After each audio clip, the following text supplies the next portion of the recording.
Jean-Paul Yao Kofi a été élu député de la circonscription de Kwasi-Kwasi-Kro dans la région d'Unzi aux législatives de mars 2021. Sur proposition de son groupement politique, le PDCI, il est aujourd'hui membre du bureau de l'Assemblée nationale au poste de vice-président. Le vice-président de l'Assemblée nationale fait partie de la conférence des présidents. La conférence des présidents, c'est un organe qui assure le calendrier et le programme de travail des députés de l'Assemblée nationale. L'article 12, alinéa 3, donne également la possibilité au vice-président de suppléer le président dans toutes ces tâches qui sont la présidence d'une plénière, la présidence de la conférence des présidents et la présidence du bureau de l'Assemblée nationale. Jean-Paul Yao Kofi fait donc partie des 27 membres du bureau de l'Assemblée nationale depuis le 14 avril.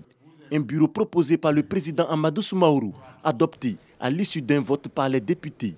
11 vice-présidents, 3 questeurs et 12 secrétaires. Le bureau de l'Assemblée nationale est ainsi constitué. C'est la plus haute instance de l'hémicycle, le lieu où se prennent les grandes décisions.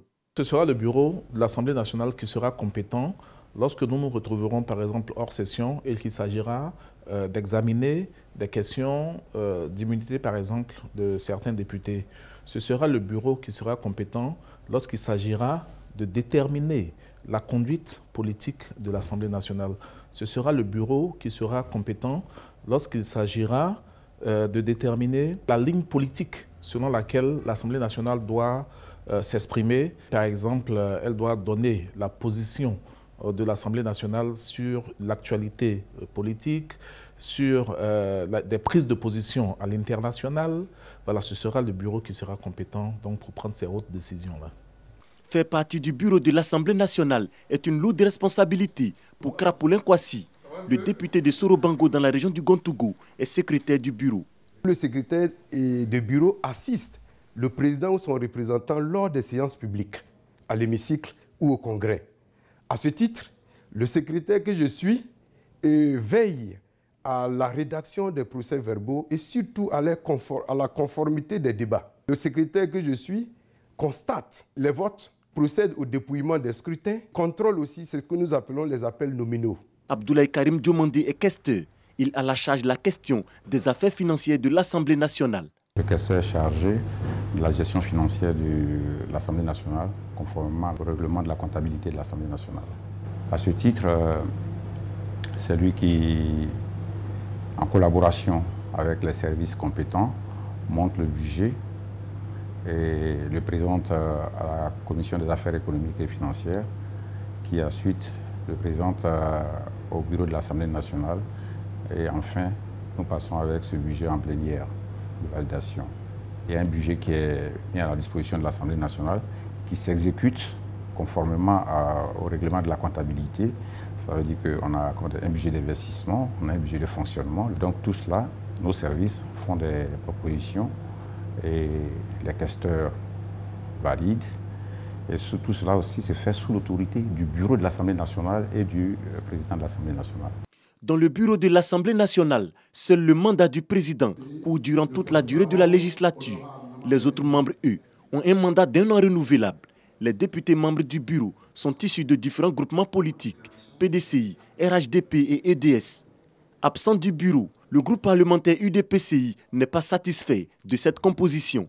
Les membres du bureau assistent le président dans la gestion de l'Assemblée nationale. Et si les contradictions politiques, les sensibilités s'expriment à ce niveau, ça permet au bureau de venir devant les députés avec des positions consensuelles, puisque les représentants des groupes dans le bureau relaient auprès de leurs membres les décisions qui sont prises au niveau du bureau. Ce n'est pas le cas. Bon, évidemment, nous espérons que la gestion de l'Assemblée tiendra compte de son rôle. Et le président l'avait annoncé que nous avons un rôle à jouer dans la réconciliation, dans la cohésion nationale. C'est pour ça que j'ai été très surpris de voir que le bureau a été constitué contrairement aux déclarations. Un avis qui n'est pas partagé par d'autres députés. L'Assemblée nationale est une chambre politique. Le président discute avec le groupe parlementaire. Il propose au groupe parlementaire de donner des noms. Et le président peut choisir des noms. Il peut demander à ce qu'on donne plusieurs noms. Et parmi ces noms, il choisit ceux qu'il pense être capables de l'aider à accomplir la mission. Les députés n'appartenant à aucun groupe parlementaire auraient eux aussi souhaité intégrer le bureau.